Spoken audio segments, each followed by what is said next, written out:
Continuando aqui com a nossa sequência de vídeos, polêmicas do futebol que parecem pequenas, mas podem aparecer na sua prova de redação, pense comigo, olha lá, temas atuais.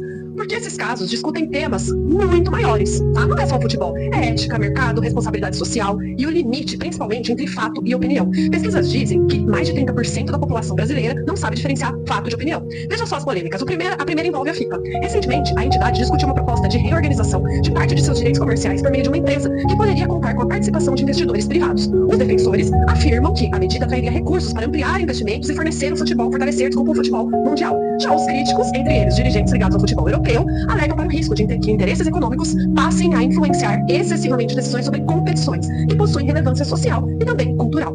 O segundo caso aconteceu aqui no Brasil. O Corinthians anunciou um contrato de patrocínio com uma empresa ligada ao mercado de conteúdo adulto. Você não estava sabendo disso? Para alguns, trata-se de uma decisão empresarial legítima, especialmente diante de dificuldades financeiras enfrentadas pelo clube. Para outros, a parceria suscita questionamentos éticos, principalmente porque o futebol alcança milhões de crianças e adolescentes. E os patrocinadores acabam fazendo parte da imagem pública do esporte, que são os ídolos dessas crianças e adolescentes. E agora vem a pergunta que interessa a quem vai prestar o Enem ou qualquer outro tipo de vestibular. As bancas valorizam candidatos que conseguem distinguir fato de opinião em primeiro lugar.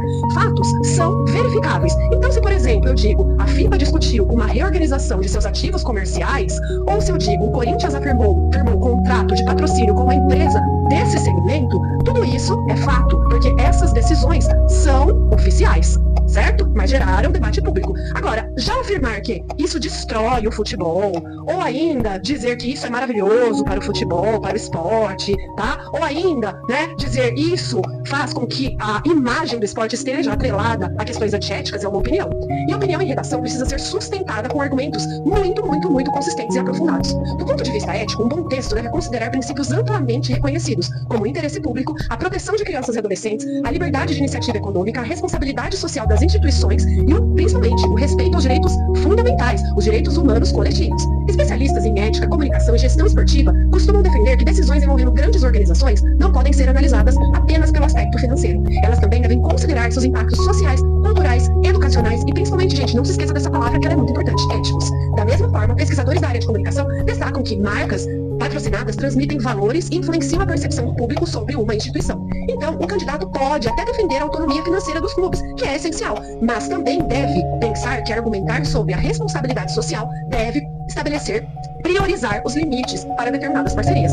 Ou seja, a gente tem que pensar sempre no impacto coletivo dessas decisões e não, primeiramente, no impacto financeiro. Então imagine um tema como, entre os interesses econômicos e a responsabilidade social. Quais devem ser os limites da comercialização do esporte? Você saberia argumentar sobre isso? Ou a influência do mercado sobre instituições esportivas fortalece ou compromete a sua função social? Percebe como o futebol é apenas o ponto de partida para discussões mais amplas? No fundo, a discussão é sobre ética, cidadania, responsabilidade institucional e pensamento crítico. E esse é justamente o tipo de reflexão que as grandes bancas procuram. Quem escreve apenas com emoção, com aquele texto panfletário, corre o risco de produzir um texto opinativo superficial. Agora, quem fundamenta o seu posicionamento em fatos, dados estatísticos, princípios éticos defendidos por filósofos e argumentos consistentes, demonstra maturidade intelectual. Exatamente o que o Enem, FUVEST, Unicamp e VUNESP costumam valorizar na redação. Assista ao próximo vídeo que eu vou falar para vocês uma diferença de trechos entre uma redação superficial e uma redação aprofundada. E também darei exemplos de filósofos que podem ser abordados